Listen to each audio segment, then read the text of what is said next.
C'est la Mat Pagay les amis, aujourd'hui 94e jour de l'aventure, éveil à Kuantan. Je regarde là-bas puisque c'est écrit en grosses lettres de l'autre côté de la rivière. Je ne sais pas si c'était une bonne idée de se mettre ici. Je suis arrivé dans cette nouvelle ville hier en début d'après-midi et entre Kuantan et Gua Musang, où j'ai fait donc la dernière vidéo, il y a eu une autre étape, mais j'ai pas filmé. Alors j'ai pas filmé, si j'ai filmé. J'ai filmé jusqu'à 15 h, mais c'était pas foufou, donc j'ai décidé de laisser tomber, de tout effacer. Enfin de tout effacer, non, j'ai pas effacé grand chose. D'ailleurs je vous montre quelques images de cette ville. Je suis allé à Kuala Lipis. Depuis Gua Musang, c'était 1h30, 2 heures de train. D'ailleurs les paysages étaient très beaux sur la route, encore pas mal de montagnes, de jungle, de brume. Très sympa ce trajet en train. C'était le même train que j'ai pris d'ailleurs depuis Kota Bharu, le train de la jungle. Et puis donc Kuala Lipis, c'est une petite ville. D'ailleurs c'est l'ancienne capitale de l'état du Pahang. Nous sommes dans l'état du Pahang, mais aujourd'hui la capitale c'est Kuantan. Et c'est vrai que la ville est assez assoupie aujourd'hui. Donc hier matin je suis arrivé ici à Kuantan et je n'ai pas vraiment visité, je n'ai pas vraiment exploré la ville de Kuantan hier après-midi, mais la première impression, le premier feeling comme ça, c'est vrai que la ville a l'air assez agréable. Et je suis là d'ailleurs juste au bord de la rivière qui s'appelle également Kuantan. Le parc là, même s'il y a une route juste derrière, le parc est bien aménagé, c'est agréable. Vous voyez, il y a du vert, il y a de la nature, ça fait plaisir. Bref, aujourd'hui il y a plusieurs choses qui m'intéressent, notamment des plages, puisque nous sommes sur la côte. D'ailleurs Kuantan c'est la plus grande ville de la côte est. Et sur la côte il y a une plage là qui a l'air assez populaire, mais je pense que j'irai plutôt en fin d'après-midi, cet après-midi ou en fin d'après-midi. Donc ce matin on va se focaliser sur la ville de Kuantan, on va faire une petite balade. Bref, c'est parti pour une nouvelle journée en Malaisie, une nouvelle journée à Kuantan.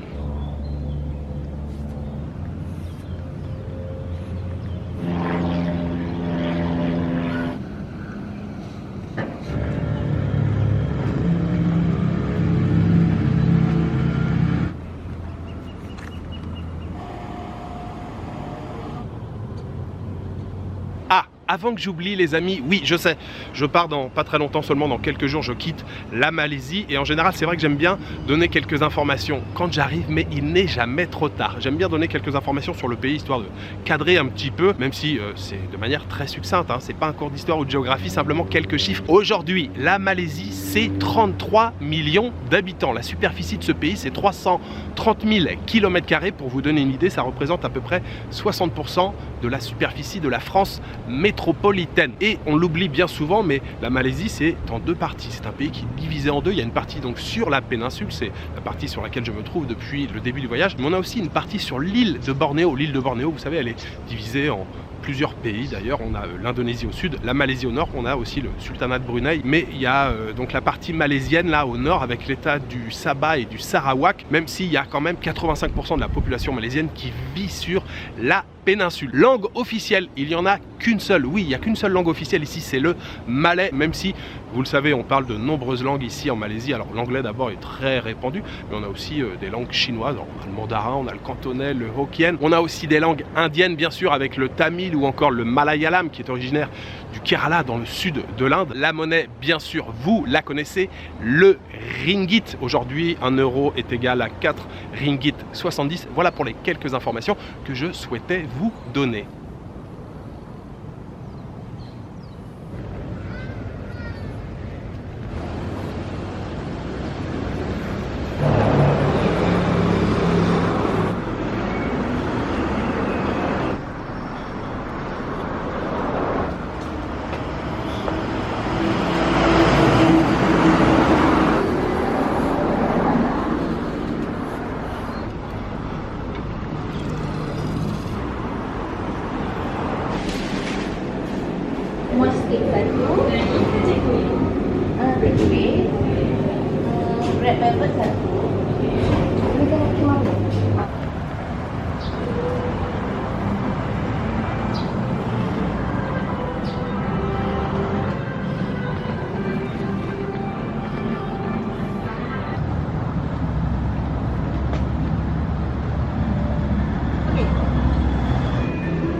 Ça fait mal, ça fait très mal quand on est déçu.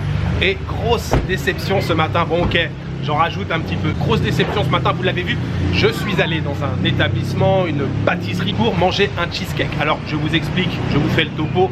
L'endroit s'appelle Kula Cake et c'est the place to be. C'est l'endroit où il faut aller si on veut manger un bon cheesecake et particulièrement pour les cheesecakes à la mangue. C'est leur gâteau signature. Ça se dit signature en français, c'est le gâteau pour lequel ils sont le plus connus. Apparemment il y a même des queues parfois de 40-45 minutes et tout, les gens ils font la queue. J'ai eu de la chance, il n'y avait pas de queue. Je suis arrivé, j'ai commandé un café au lait glacé et donc un fameux cheesecake à la mangue. Et j'avais beaucoup d'attentes puisque c'est vraiment l'adresse la plus connue ici. Tout le monde en parle, quand on lit des blogs, on fait des recherches, tout le monde parle de cette adresse. J'ai regardé quelques vidéos sur YouTube sur Kuantan. Tout le monde parle de cette adresse, donc on va là-bas et on se dit waouh, ça va être super. Je vais manger un très très bon cheesecake. Je me suis installé dans la cour un petit peu à l'arrière et avant même de commencer à manger, j'ai passé peut-être 10 minutes à faire des plans, à filmer à droite, à gauche et tout. Je m'installe, je m'apprête à prendre la cuillère et à prendre une première bouchée et je ne sais pas si on s'en rend compte à l'image, mais en fait je force et le truc c'est du béton. Le gâteau c'est une brique. Je mets la première bouchée dans ma bouche, le truc il est congelé, il n'y a aucune saveur. C'est très décevant, c'est très décevant. Quand on s'attend à rien et qu'on est déçu un petit peu, on dit bon bah voilà, c'était pas bon, hein, ça arrive et tout. Mais là, on est dans un petit café clairement qui affiche la couleur, un peu cool, un peu branché, bonne présentation, les gâteaux en vitrine font envie, le service et tout. Bref, tout ce qui est autour, le côté marketing et tout, c'est très bien travaillé, mais l'essentiel, c'est ce qu'il y a dans l'assiette. Le reste, après, ça peut être bonne franquette, ça peut être simple, on s'en fout en fait.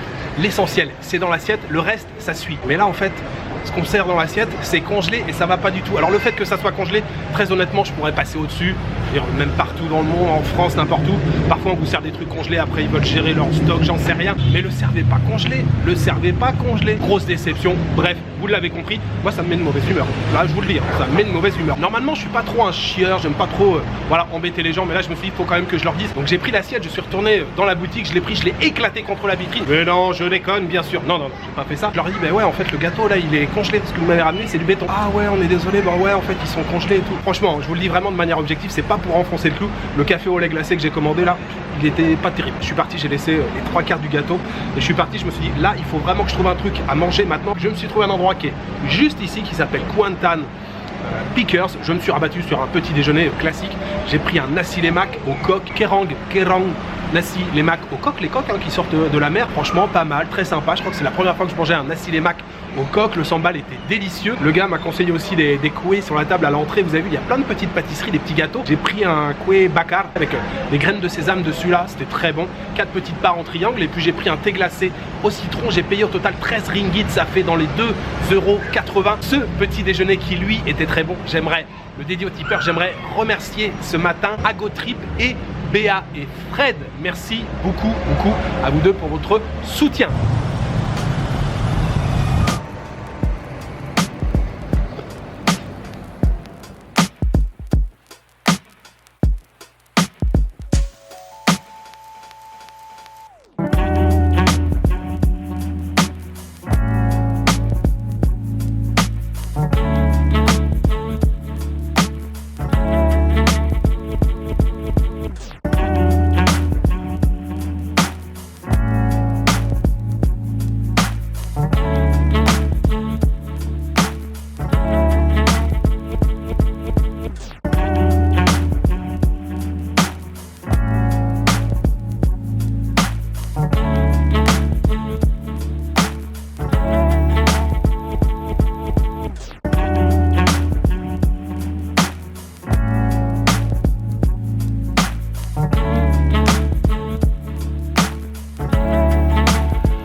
Terima kasih.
Je vous retrouve à Teluk Cempedak, les amis, la plage dont je vous ai parlé ce matin. C'est la plage la plus populaire ici à Kuantan. C'est aussi la plage la plus proche du centre-ville. Je suis venu en taxi, j'ai mis entre 5 et 10 minutes pour venir et j'ai payé 14 ringgit. Et cette plage, eh bien, elle est très sympa, c'est assez animé. Alors aujourd'hui, on est vendredi, hein, c'est le week-end. Il y a pas mal de gens qui sont là à se balader en famille. Il y a aussi des singes qui font un peu le show là devant. La plage est assez jolie, hein. Personne se baigne, encore une fois comme à Kota Bharu. La mer est assez agitée, il y a pas mal de vagues. J'aime bien la configuration là. La plage est commencé à aménager, c'est assez agréable, même si la première chose qu'on voit quand on arrive, où le taxi m'a déposé, la première chose qu'on voit c'est KFC, Starbucks et McDonald's, tout ce que j'aime. Alors bien sûr je dis ça de manière ironique, même si je suis quand même allé dans le McDonald's. Je voulais regarder le menu et en fait il y avait un sandwich qui m'intéressait, que j'avais vu sur une pub il y a quelques jours, burger de la prospérité au bœuf. Malheureusement il était indisponible. Donc je suis venu ici, il y a un petit food court avec les cantines habituelles sur les côtés, les tables au milieu, et j'ai mangé un mi rebu. Waouh, ça fait longtemps que j'en avais pas mangé. C'est un plat aussi qui est très populaire en Indonésie. L'oyose, on a un bouillon avec un peu de poisson, il y a de la patate douce, bien sûr du citron, pas mal de piment, c'était bien relevé, c'était vraiment pas mal, hein. Je me suis régalé, le bouillon était particulièrement bon. J'ai payé avec le thé glacé 10 ringgit, un petit peu plus de 2 euros, et ouais, c'était royal.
Très belle journée dans cette jolie ville de Kuantan. J'aime beaucoup l'ambiance qui règne dans cette ville. Non, franchement, c'était très bien. Matinée à découvrir un petit peu le centre historique ce matin. Alors oui, il y a eu la déception du cheesecake à la mangue. Oui, bon, je devrais normalement m'en remettre. J'exagère un petit peu avec cette histoire. Sinon, tout le reste, c'était très sympa. Je ne vous l'ai pas dit, mais vous l'avez vu bien sûr sur les images. Du street art aussi en pagaille. Bon, je pense que vous l'avez compris. Hein. N'importe quelle ville ici en Malaisie, maintenant, c'est une évidence. Il y a toujours une rue ou deux qui sont consacrées au street art. J'ai vu de très beaux dessins, de belles peintures ce matin. Et puis, j'ai fait un petit passage rapide aussi dans un mall. Il y a pas mal de malls ici à Kuantan. Alors les malls, ce sont ces grands centres commerciaux et j'ai fait un petit peu de shopping. Je me suis acheté 2 chemises avant d'aller donc à la plage à Teluk Chempedak. Et franchement pareil, ça aussi j'ai beaucoup aimé cet endroit là. Avant d'aller dîner, alors j'ai mangé ce soir dans un restaurant indien que j'avais déjà repéré ce matin. J'étais passé, je m'étais renseigné sur les horaires d'ouverture, donc j'y suis allé ce soir et j'ai mangé donc un thali classique du sud de l'Inde sur une feuille de bananier, du riz, des papadam, curry de pommes de terre, curry de choux avec des graines de moutarde et puis des petits poissons frits genre ikan bilis. Ouais, c'était pas mal du tout. J'ai payé avec un thé glacé 10 ringgit 50, ça fait un petit peu plus de 2 euros. C'était très bien. J'allais oublier de vous parler de l'établissement où je loge. Ça s'appelle Lovita Hotel. C'est une chambre twin, 2 lits simples. Franchement, c'est pas mal du tout, c'est confortable. Fenêtre ici, le miroir. On a un grand espace ici pour travailler, grand bureau pour poser toutes les affaires. J'aime bien étaler mon bordel comme ça. Et puis une petite salle de bain. Franchement, elle est nickel cette chambre. On a la douche de ce côté-là, eau très très chaude, ce qui n'est pas toujours le cas. Les toilettes et le lavabo. Et je paye ici 20 € la nuit, hôtel Lovita. Voilà, il me reste juste à vous souhaiter une bonne soirée, une bonne nuit, une bonne après-midi. Je vous donne rendez-vous demain pour une nouvelle journée en Malaisie. Ciao, good night. C'est la matinée les amis, aujourd'hui 91e jour de l'aventure réveil.